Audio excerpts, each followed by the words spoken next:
Hi, everyone. Welcome to Genealogy Adventures. I'm Brian Sheffy. Oh, Donya, have you frozen or have I frozen?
Hello, welcome to Genealogy Adventures. I'm Brian Sheffy. And I'm Donya Williams. Sorry, guys, we've had some technical difficulties getting in, but hopefully everything.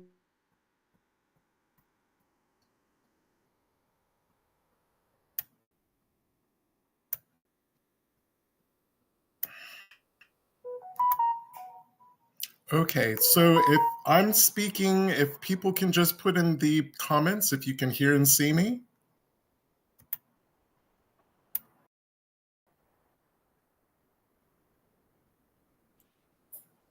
Okay.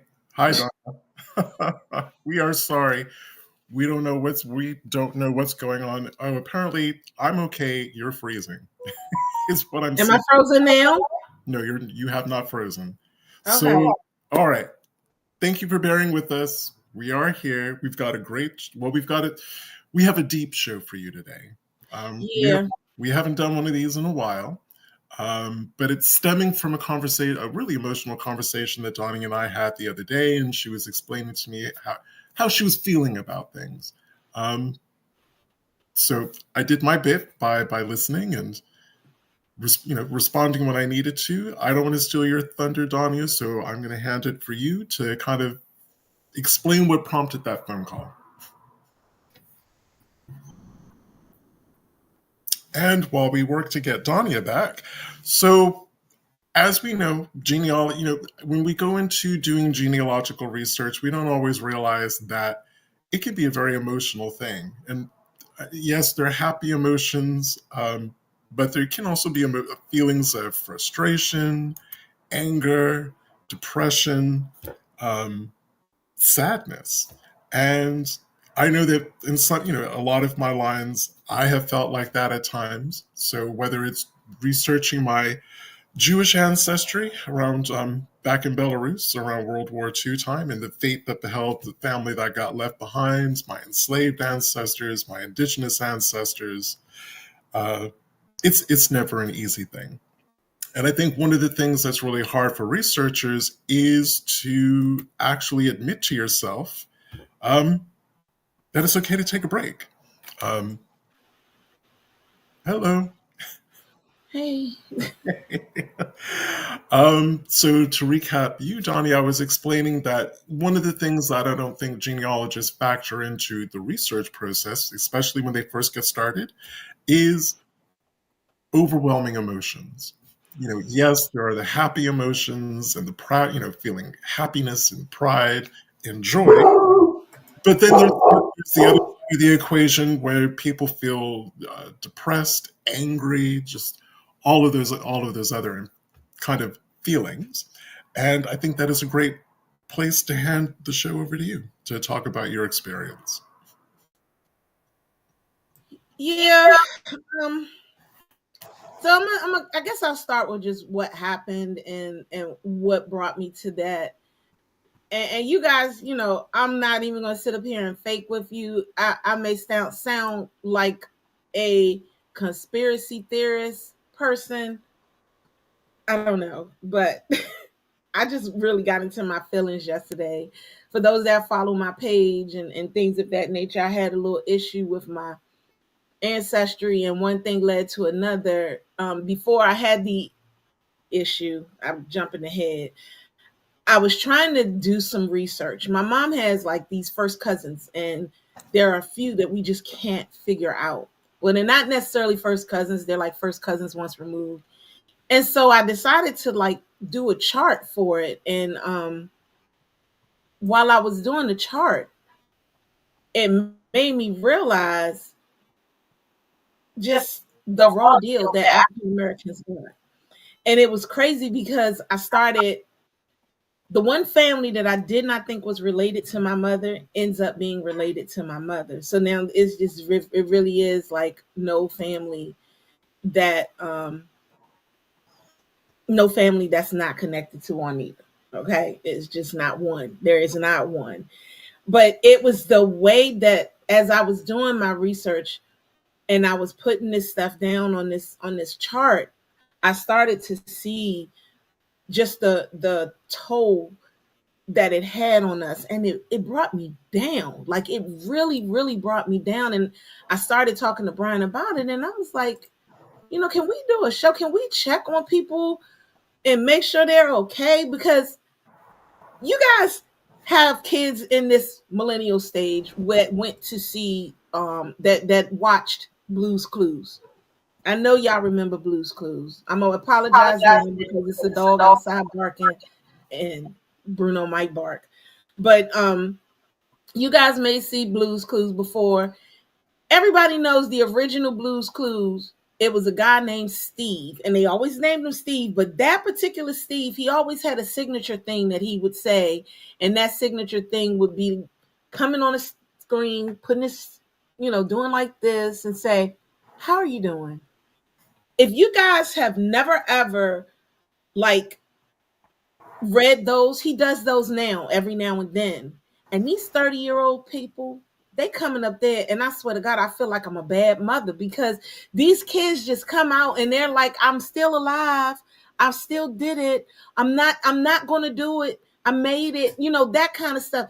That's what I started to feel like when I found the stuff that I was finding on my family and how they had to really struggle through this whole life that they went through during that time period.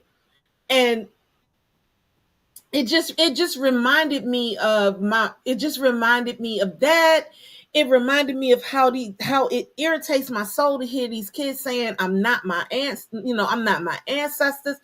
They went through so much. So I started to think about it, and I started actually doing something that I'm probably not supposed to do, which is compare to the Holocaust. And don't get me wrong, Holocaust was the worst thing. It was terrible. But y'all, they still knew their family. They actually saw their family being taken and killed. Yes, I get it.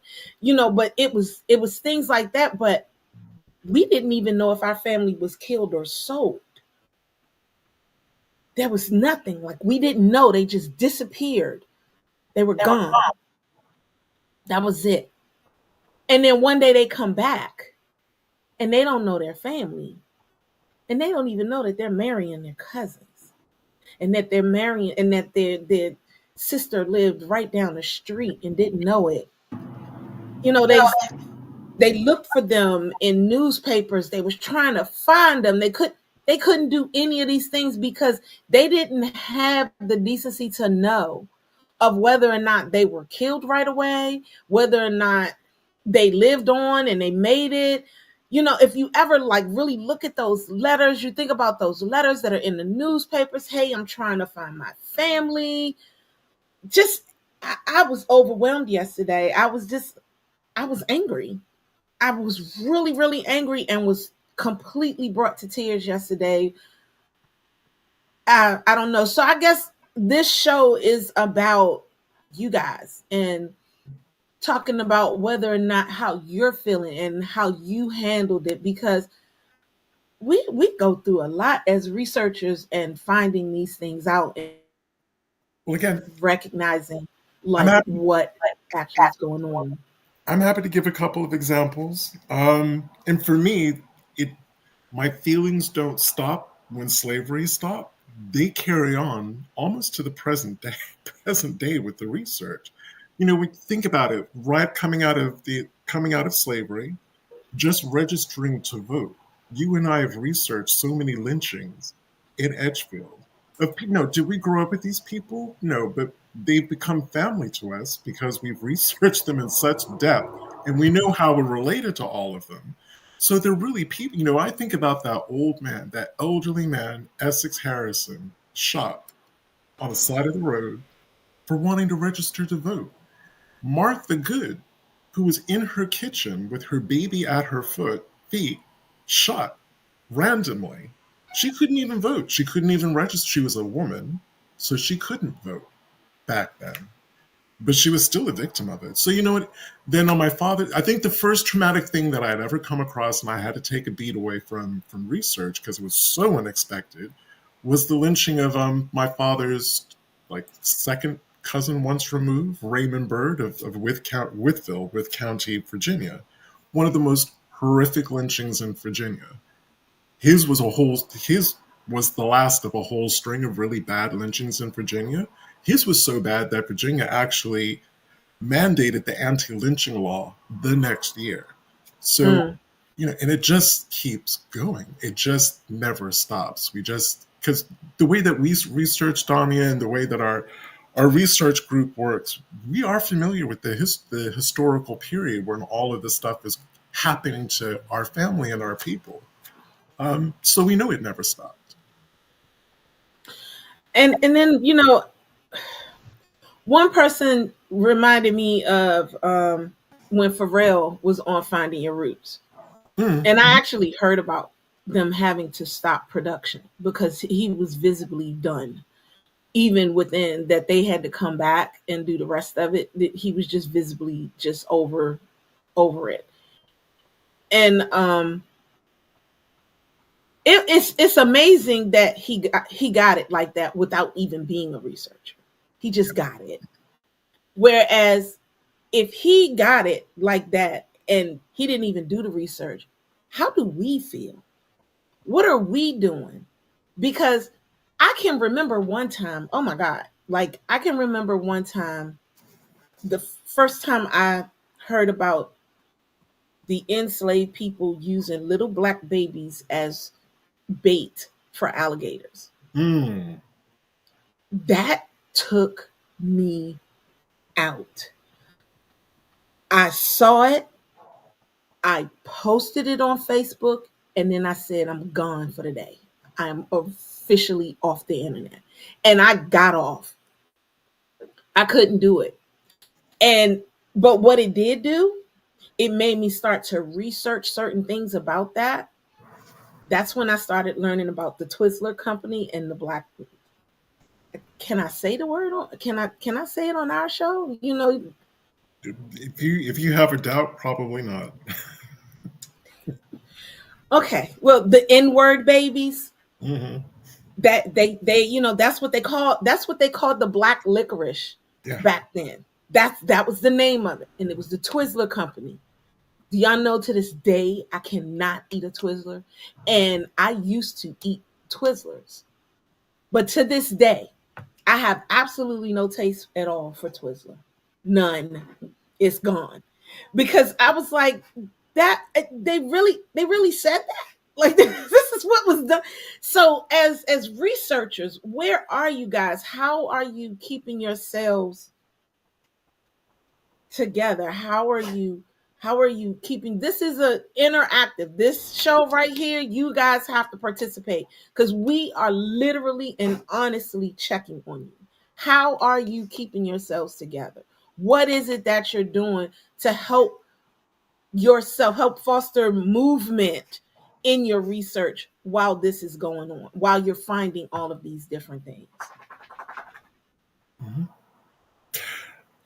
Again, another example is doing uh, private research for the museum, and telling someone it's the first time they had ever heard it in the entirety of their lives, and they were pretty sure their family didn't even know. I had found two white enslaving ancestors for this person.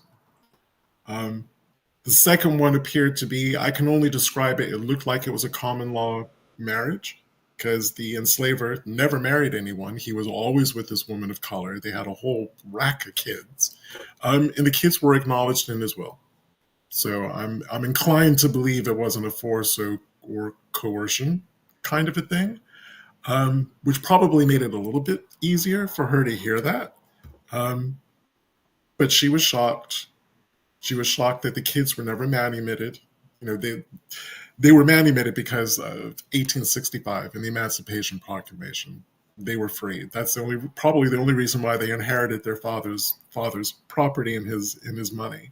But it visibly, I could see her face came as such a shock. So we have one person who actually said, Betty Jenkins, she said, my two times great grandmother was sold away from her mother at 10 years old. I will never forget my grandmother telling me this. And then Tanya, she says, I pray every time I research my ancestors. And, that's a great idea to do that because it helps you start to prepare for whatever it is you're going to find. And I guess this has bothered me so much because when I first, if anybody who's ever read my book, you guys know right at the beginning, I said I'm head in. I'm going head first, and I'm just not going to be mad about anything. And I'm not going to do this because I knew it was of that time and of this blah blah blah. I said all of those things. And of course, my ancestor Martha, she was like, no, you're not. You're gonna catch an attitude. She said it may not be a bad one, but you're gonna catch an attitude, and I'm gonna tell you why. And she started showing me things. But then I didn't even need Martha to show me anything anymore because then the same things that was happening, that was going on, that I was researching is now happening again today. And I'm mad again. Because Martha Good, that's Breonna Taylor. Breonna Taylor was Yes. in her house. Mm-hmm. She was in her house. She was minding her business. She was asleep. She ain't had nothing to do with nothing. And she got killed. So we're still going through these same things over and over and over again. And I think the only people that ever recognize and realize that this history is actually repeating itself are people like us because we see it and they're not talking to us and not paying us any attention. And like Breonna Taylor, Martha Good's, and I'm going to call it what it was. Her murderer was never caught, never, Never, never never put prosecuted, up, never put never up for anything. charged. And I want to be clear. I want to be clear about something. This is not just for Black people what I'm talking about. Because, and y'all might get mad at me when I say this, but ask me, do I care? I don't.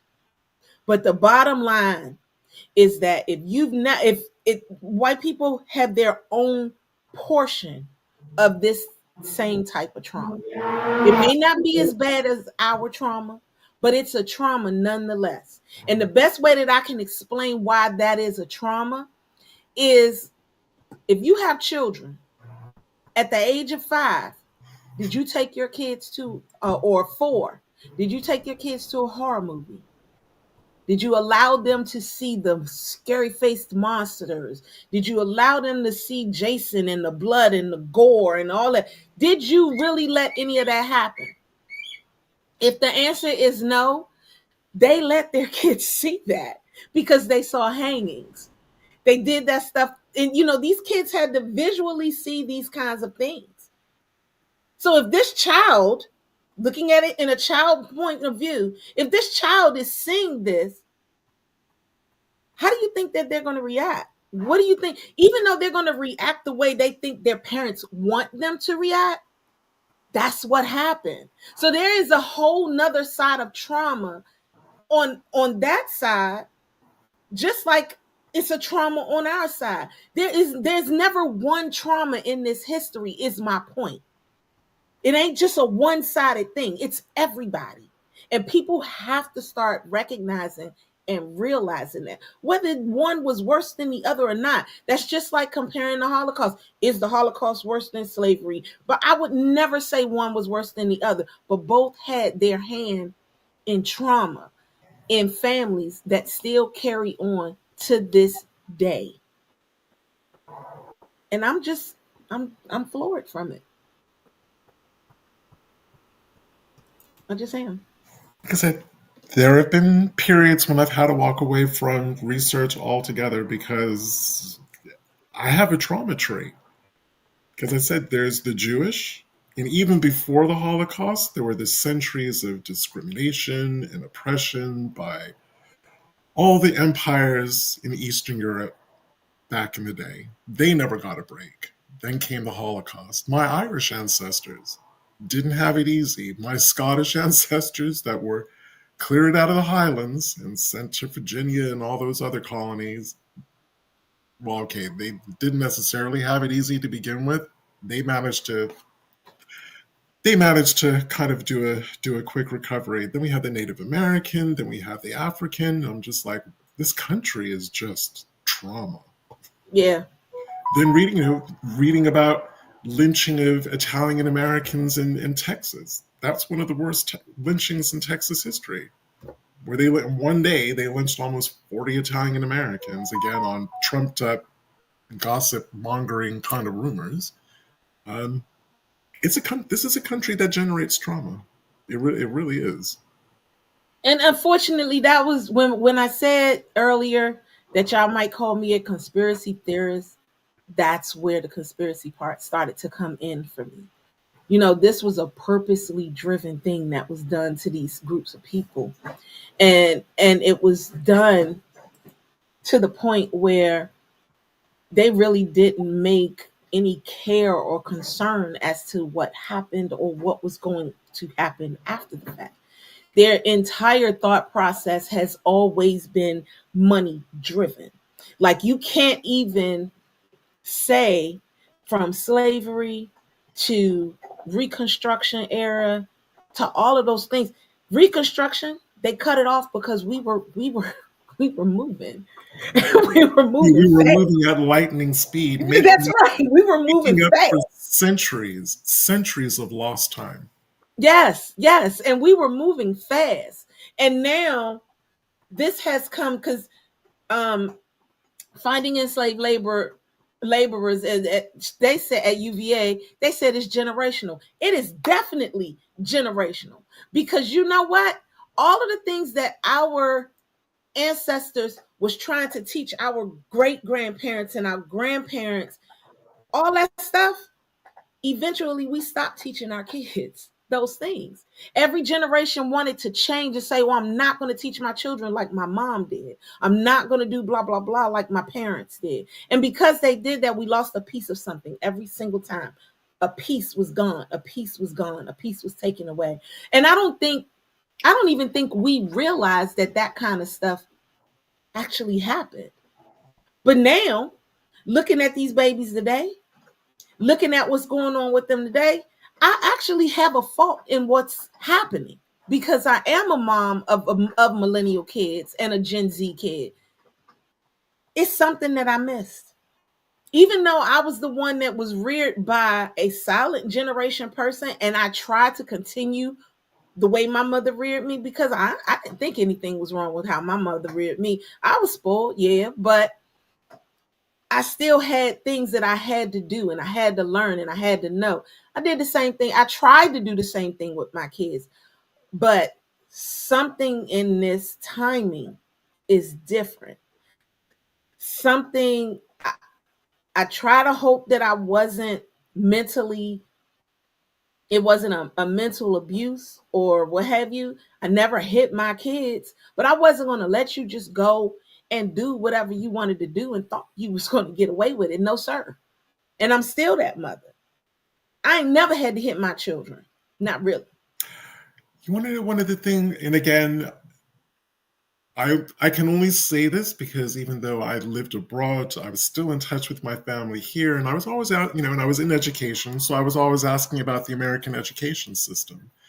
I'm going to say the day that kids were allowed to speak back to their teachers in school, people go on about prayer in school. I think it's more fundamental than that. When students here in the United States of America were entitled to speak back to teachers, like the kids were adults speaking to an adult, there was only one direction it was going to go from there, and that was a downward spiral. Yep. Top of tinkering with the education system, kids aren't being taught history the way that they should be. I mean, we never have been, but it's even worse now than it was then, teaching all of American history. Um, so there was a social change, then, well, yeah, political change, social change, and we're seeing the result. We just have a lot of lost, and I'm just going to specifically say lost African Americans out there. And I get why they're lost. Everything was stripped from our ancestors, cultures, names, religions, beliefs, all of it. All of it. And we've had to try to create something to fill that void. And it just seemed that our communities were much more cohesive and together and protective and looking out for each other than this American individual streak, which is really kind of resurrected itself amongst the African American population. We're not the same people. We don't have that same cohesion that we had previously. So all this change is going on. And I think with all this change, a lot of fundamental things got lost. Yeah, you're definitely right about that. So, finding the enslaved laborers, she wrote in the book Unholy Traffic Slave Traders. They gave an example of the raping and re-raping of the women in the pens. Then the slave traders beat these women on 3 different occasions because the slave got pregnant. Beat her 3 times. I'm not gonna curse. You tried to get me. No, but beat her 3 times until she aborted. 3 times. They are demons, and it's demonic. You can't think of anything else but it being demonic. But my question to you about that is, how did you get past it? The first time we actually touched on this subject was when we had the book club and we were talking about House of Bondage, Charlotte Brooks. Because I had to put that book down 3 times. And I think you had to put it down 3 or 4 times. It was too much. It was too much. You're absolutely right. That is the book. That is the book that made us do that. And I can still remember one of the stories. Actually, I remember 2 of the stories. One was when they was hanging the girl by her thumbs. Mhm. But the one that made me like walk away from the book, because the book is so hard to put down. It's actually, wow. It there was so much with that book. Um, but the main thing that made me say, "Oh, no, no, no, no, no, I'm gonna put this down and walk away," was the one where they strapped the guy down and they beat him until he passed out. And then to wake him up, they threw salt. Okay, hold on. They threw salt on his wounds, and it hurt him so badly that his eye popped out. That was it for me. Like oh Jesus. Now, there were 2 more for me. There was the woman who had her baby, which was the result of a rape by her enslaver, thrown out the window by the slave mistress. Right. Baby thrown out the window. It Yeah. was the baby bits that actually hit me the hardest. Yeah. Then it was the casual reference. It was a plantation in Louisiana, and remember they said that there was a flood. The women weren't allowed to collect their babies, and the babies drowned. And Right, that right, right. That and that, part. Because that was how Charlotte lost one of her kids, or two of her children. yeah. That part. Yeah. Yeah. And again, that particular enslaver not allowing the enslaved women to even feed their babies. Because remember, they said on that plantation the infant mortality rate was horrific. Yeah. Yeah. So Shelley was the one that wrote that, and she said, I have not gotten past it. And Sydney, because I just kind of choked up just telling that one story, I don't think I've gotten past it either. Mm-mm. That was rough. That was rough. That one tore me. I mean, but I guess it was easier for me to deal with because technically it wasn't my family. And I hate to say that. God, I hate to say that. But maybe that's why I was able to deal with it. And I just don't want to think. that my family had to go through something like that. But in the same instance, I have one ancestor that I will not go further on. Who is that? Not just because of his name, Peter, because I think he was lynched. And I don't want to find that. Yeah. Him and his son, because they both disappeared right after 1910. And that was the height of lynching in that area. That was the Mhm. height of lynching in that area.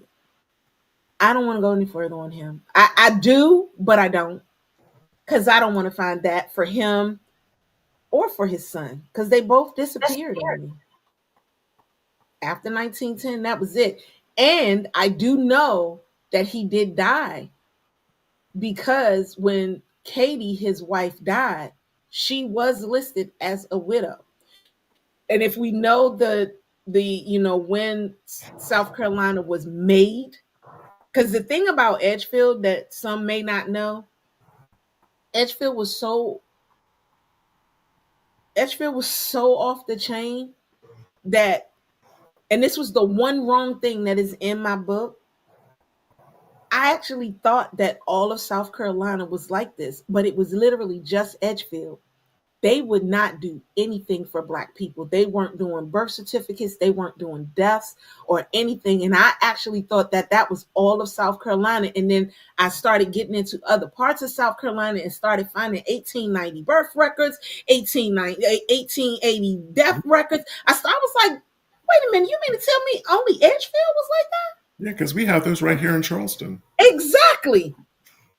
I was like, you gotta be kidding me. They were that vicious. Edgefield was vicious. They did not do those things until they were made.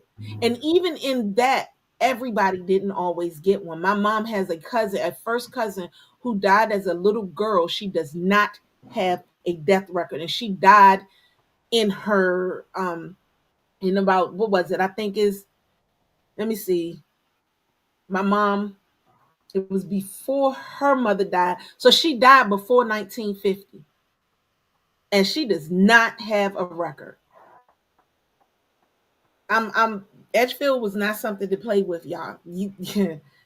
And I was going to say, Yolanda Davis made a good comment. My ancestors were part of the Rosewood Massacre. Trying to get my children to understand it's important has been a challenge. Oh, yeah. Yeah. And they don't understand it because they're being taught in history right now that our history doesn't matter. And think about it, Tulsa Massacre, those Yeah. those last two people who are still alive, who took it all the way to the state Supreme Court, and the state Supreme Court was like, "Oh, it happened too long ago." No. Oh, well, but they're still fighting that.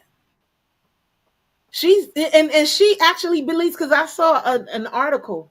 She feels that she hasn't died yet because of this. Mm-hmm. She feels that it's so fresh in her memory. It's because it has to be known and recognized and all of that. If you ever want to think about a moment or a time when reparations should be paid to somebody or something, that is it. Oh, yeah. But then when you agree with that, then that means you're going to agree with every other time that happened, because Tulsa wasn't the only one. Mm-hmm. None of them were race. None of them were riots. They were all massacres. It's not really want to touch too much on Reconstruction, but again, since I'm back in this country and speaking to well, not even speaking, just watching the comments online from a certain segment of the population, who will definitely be voting for their candidate, everyone acts, I get some distinct impressions. They think that everything's been cool for Black people since the ending of slavery, to which I have to say to them, if any of them are watching this show, if that was true, we wouldn't have needed 3 or 4 civil rights laws.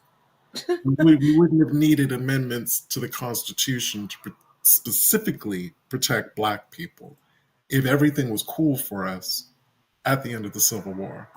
The other thing Brian. that I tend to get is people act, the same group of people act like slavery only existed for like 100 years. No, y'all. 1619 for British America, Spanish and French America earlier than that. But for the original 13 colonies, 1600 babies, 1619 to 1865. That is a hell of a lot longer than 100 and 150 years. But I also reiterate the trauma and the oppression, especially what we're finding, happen to our families and whatnot, that carries on to the present day, has not stopped. You're right. You're absolutely right. And you hit on a really serious subject when you said that. So some people asked about the names of the books. My book is called because someone asked about mine. Mm-hmm. My book is called Comes to the Light: Learning About the Families of Edgefield, South Carolina, and I'll put that in the post. And the other book I also put in the book in the post is called The House of Bondage.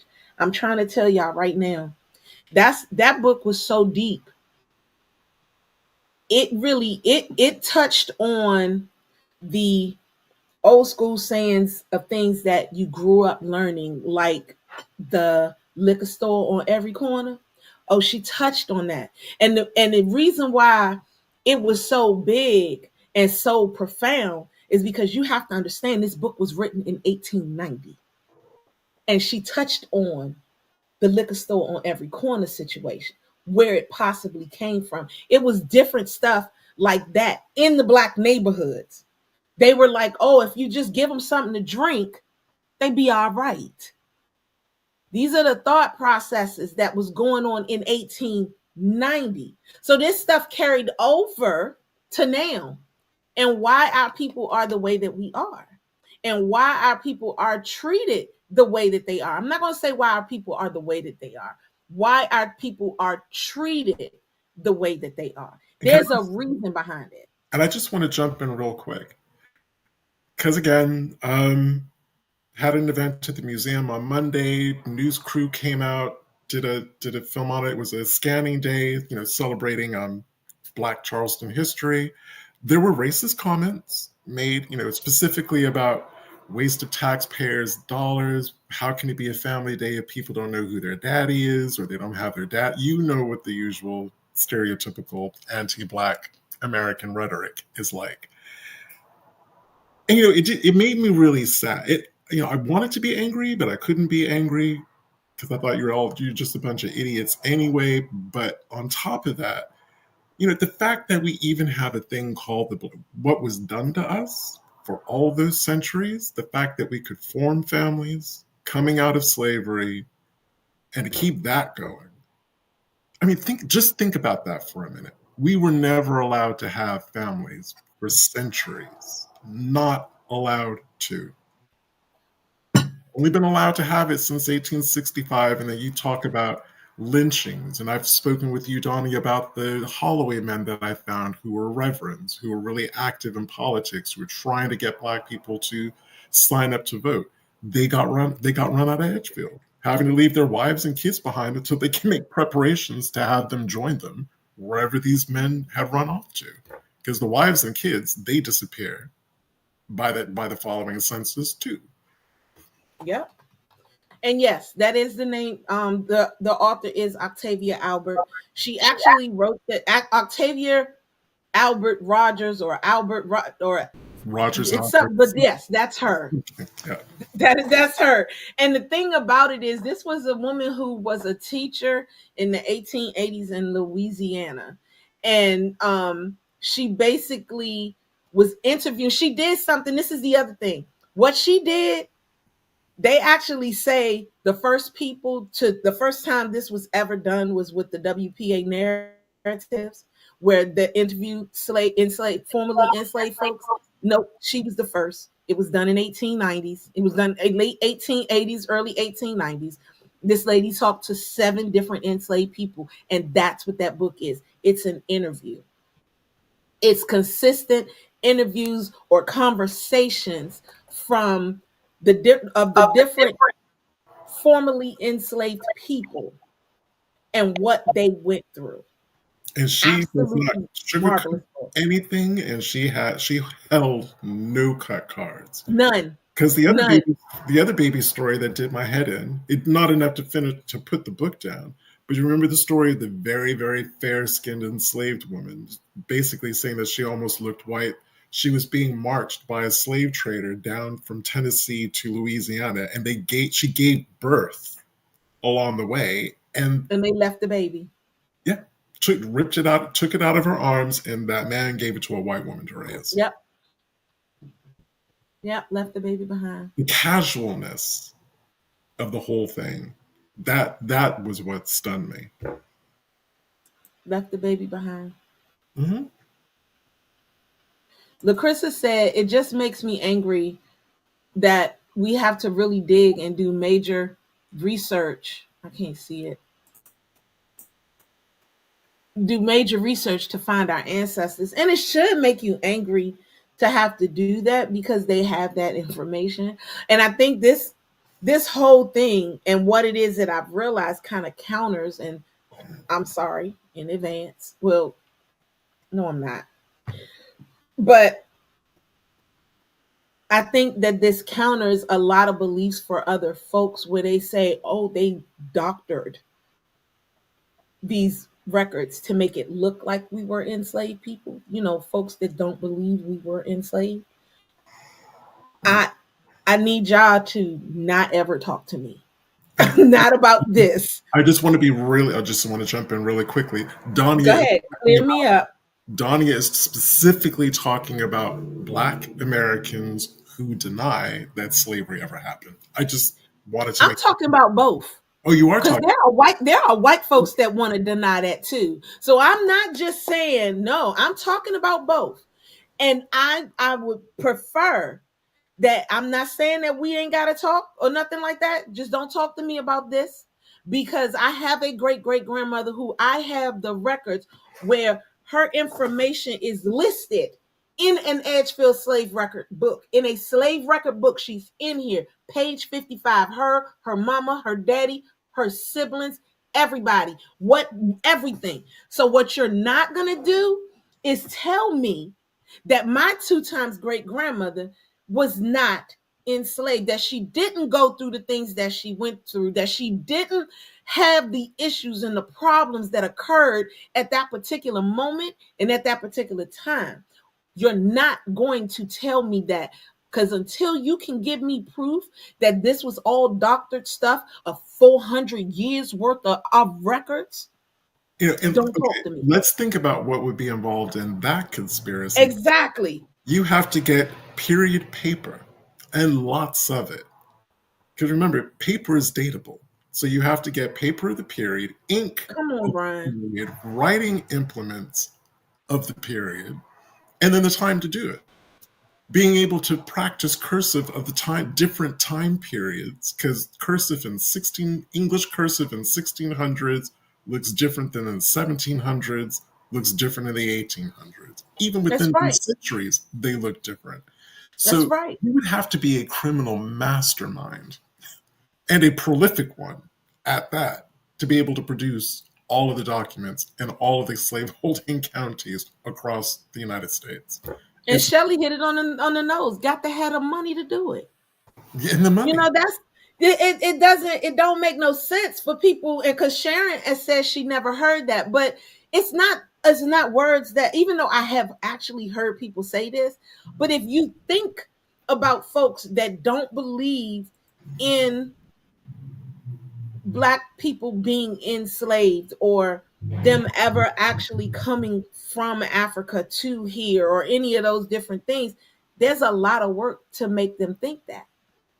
There's something that they found that makes them think that. And I'm not knocking that. But until you give me proof of what I already got, don't come talk to me about that. When we actually literally hold the receipts for our enslaved ancestors.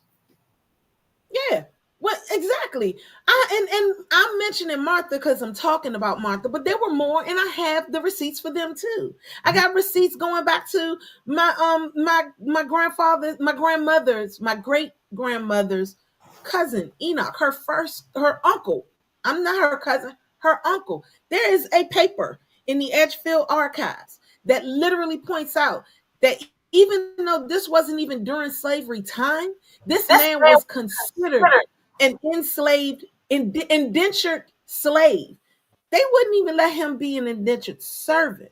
But in order for him to purchase the land that the church still sits on today, he had to reintroduce himself back into slavery, not servitude, slavery.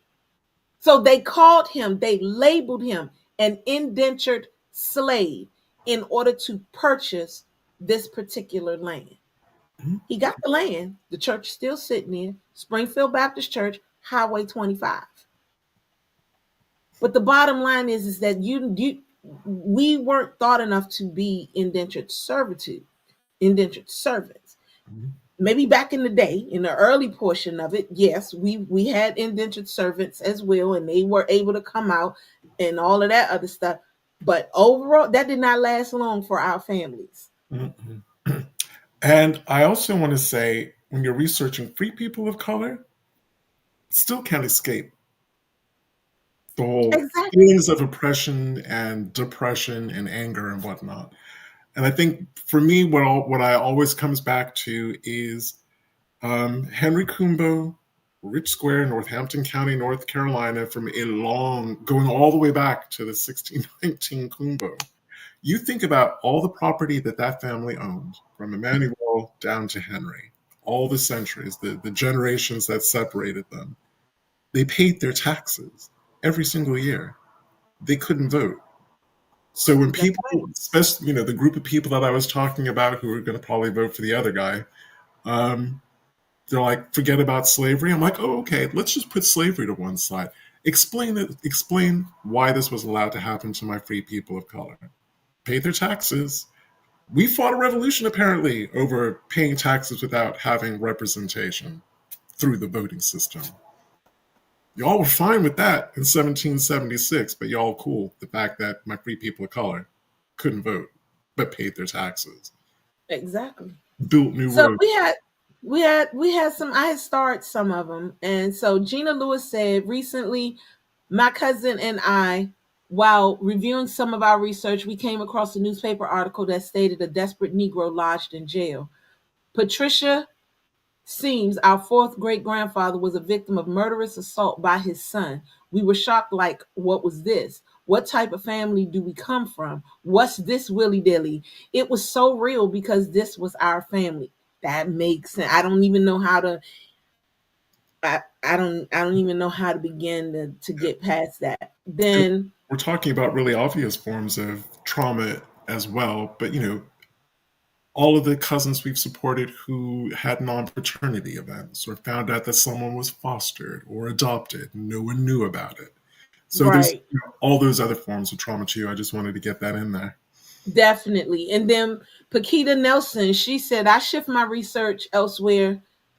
I take a break away from traumatic events. Um, Yolanda Davis said, my ancestors, oh, you read this one already about the Rosewood Massacre. Trying to get my children to understand its importance has been a challenge. Shelley Murphy, I am really not a believer in Reconstruction. There were some wins, few things might have changed, but we are still dealing with the same issues that were supposed to go away. Shelley, that's really profound that you said not using the words not a believer in it. And the only reason why I say that is because of how quickly they came out of slavery. They came out of it so fast and they started doing stuff. They became doctors, lawyers, and senators, local, state, and federal government. They started doing all these things, but they shut it down just as quickly. And So let's I give can understand. and let's give them a shout out for that. Because you know what they did have in 1865 after the Emancipation Proclamation and the end of the Civil War? There was no Freedom 101 course. Come on. How did they do it? You were not allowed to have any control over your body, your mind, your spirit, your kids, nothing. For Not even the centuries shirt on before. your back for centuries. Then it's told, oh, you're free. For all those people are like, well, your ancestors should have pulled themselves up by their bootstraps. You have to have boots. Not What's only freedom that, mean to you if you've never experienced it and no one in your family has experienced it in a day in their life for centuries? Carry on. not only that, Brian, the one of the things that got me about that whole timing and that whole situation is the fact that these people, when they came out of slavery, these were people that didn't know how to read, how to write, how to do nothing, supposedly. That meant that during the time of slavery, they were finding out ways to read. They were finding out ways to write. They were learning their math problems. They were going through everything that they needed to go through in order for them to come out the gate shooting just bam. They came out bam, quick as a flash. These were not Frederick Douglasses of the world or Booker T. This wasn't them because Frederick had somebody to help him. It was there. We're talking about folks that didn't even have, technically, might not have had anybody to help them. And they came out like that. There is no way in the world that I will ever allow my children to come out their mouth and say that I am not my ancestor. You're damn right. You are not. You are way less than them. If you really think that you could do and live through the stuff that they went through and still come out on top. These people had schools for us. That's what created HBCUs, not going and trying to make one now. Because you know they're trying to make a HBCU now. You can't make a HBCU now. I'm a product of HBCU. Jackson State University, the I love. What you're not going to do is take away what had to happen in that in order for it to become what it became. No, I'm not allowing that. Mm-mm. So yeah, I'm sorry, I got hyper. Okay, go ahead. So did I. I actually hit my desk when I was talking about free I people. think I heard it. Oh, so sorry. Coming out of slavery, there was no Freedom 101 course. That's right. It wasn't. Figure It it out. wasn't. It wasn't. But I don't know. I'm I'm running out of time to read everybody's stories, but I want y'all to keep this conversation going because can't nobody help us but us. I really feel like that. I don't even think a therapist would know how to deal with this. I'm gonna keep it real. I don't think they would No, know how to do. I don't. I don't. Maybe a trauma spec, like a real trauma specialist. I don't know. Because I think that they would look at it like it's not your trauma. Why are you having this problem like that? You're reading about it. But there's But enough. There's enough published academic and scientific articles. I can't remember the fancy scientific term, but it inherited generational trauma. There's a epigenetics. epigenetics. There's enough. There have to be specialists because that's this isn't a new thing. This has been talked I about. don't think it, you know why I don't think it's specialist? Because then if you get a specialist for epigenetics, then that means you're you're saying that it actually happened, that it did exist. And if you're trying to push the history back anyway, why am I going to give you a therapist to help you deal with it? I'm not going to give you a therapist to help you deal with it. So then, So I don't think, but epigenetics is a real thing. but what you said is no different than what our ancestors, being back on the plantation, having a baby sold away from you. Suck it up. Deal with it. Have another one. And that's what they did. And that's what they did. And that's what they did. So we're really, again, in some ways, no better off. Still having to deal with stuff on our own. Yeah. We have to do better, people. We have to do better. And this hour is done. Oh, wow. You didn't even get to your public service announcement. That's going to have to be next week. Yeah, I'll give you guys, I do have a PSA for you guys, but you'll get it next week. Next week, we are going to work on the 23andMe. That's it. We're going to talk about it. We're going to have that conversation. But be good to yourselves, guys. Take care of yourselves. Keep this conversation going. And and just find somebody to talk to. Renita, I haven't forgotten about you. Life has been life. and like I said, give yourself permission. If you need to take a break, take a break. If you need some support, hopefully all of you have have research groups that you can reach out to your research group, and it's like, I need a virtual hug, or just need to vent or express myself. Yeah, definitely. So we'll see you guys next week. Enjoy this beautiful Sunday. I'm Donya. I'm Brian, and until next Sunday, 4 p.m. Eastern Standard